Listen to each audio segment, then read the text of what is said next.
Hey guys, welcome to NewzoTech. In today's video, I'm going to tell you that how you can use your smartphone as a mic for your computer or laptop. So let's begin today's video and make sure that you subscribe to my YouTube channel and press the bell icon to never miss the updates. So let's begin. First, we will go to Google and type Wo mic, and then we will go to its official website, and from here we will download its setup and install it. It's easy to install, and after that make sure that you download the same in your smartphone and connect it to one network.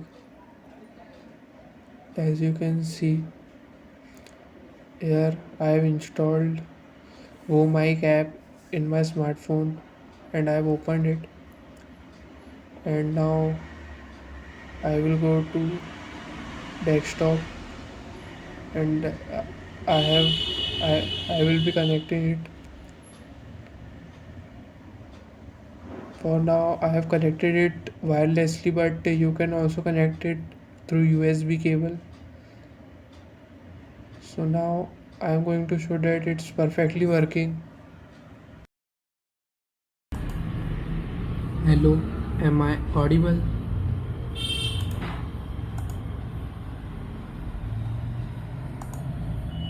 Hello, am I audible?